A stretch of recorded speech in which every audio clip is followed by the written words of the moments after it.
Wizard of Oz by L. Frank Baum. Unabridged narration by B.J.Harrison.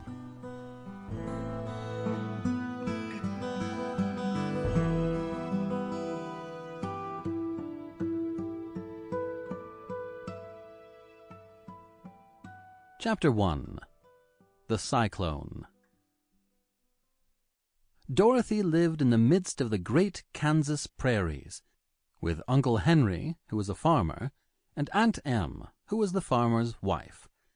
Their house was small, for the lumber to build it had to be carried by wagon many miles.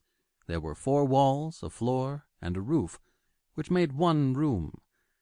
And this room contained a rusty-looking cooking stove, a cupboard for the dishes, a table, 3 or 4 chairs, and the beds. Uncle Henry and Aunt Em had a big bed in one corner, and Dorothy a little bed in another corner. There was no garret at all, and no cellar, except a small hole dug in the ground, called a cyclone cellar, where the family could go in case one of those great whirlwinds arose, mighty enough to crush any building in its path. It was reached by a trap door in the middle of the floor, from which a ladder led down into the small dark hole. When Dorothy stood in the doorway and looked around, she could see nothing but the great gray prairie on every side. Not a tree nor a house broke the broad sweep of flat country that reached the edge of the sky in all directions. The sun had baked the plowed land into a gray mass, with little cracks running through it. Even the grass was not green, for the sun had burned the tops of the long blades until they were the same gray color to be seen elsewhere. Once the house had been painted, but the sun blistered the paint, and the rains washed it away, and now the house was as dull and gray as everything else. When Aunt Em came there to live, she was a young, pretty wife. The sun and wind had changed her, too. They had taken the sparkle from her eyes, and left them a sober gray. They had taken the red from her cheeks and lips, and they were gray also. She was thin and gaunt, and never smiled now.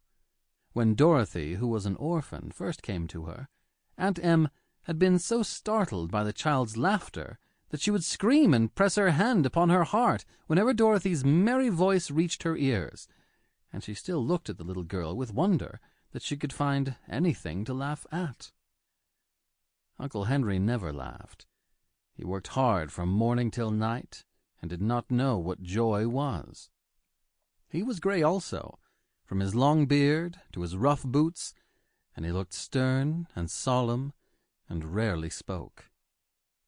It was Toto that made Dorothy laugh, and saved her from growing as gray as her other surroundings. Toto was not gray. He was a little black dog, with long silky hair and small black eyes that twinkled merrily on either side of his funny wee nose. Toto played all day long, and Dorothy played with him, and loved him dearly. Today, however, they were not playing. Uncle Henry sat upon the doorstep and looked anxiously at the sky, which was even grayer than usual.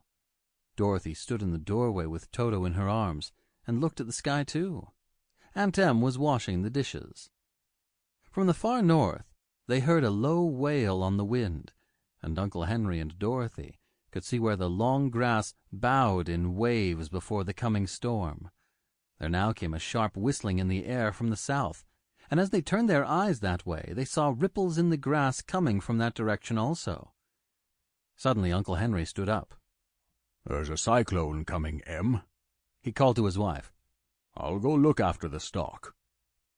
Then he ran toward the sheds where the cows and horses were kept. Aunt Em dropped her work and came to the door. One glance told her of the danger close at hand. "Quick, Dorothy!" she screamed. "Run for the cellar!" Toto jumped out of Dorothy's arms and hid under the bed, and the girl started to get him. Aunt Em, badly frightened, threw open the trap door in the floor and climbed down the ladder into the small, dark hole. Dorothy caught Toto at last and started to follow her aunt. When she was halfway across the room, there came a great shriek from the wind, and the Sample complete.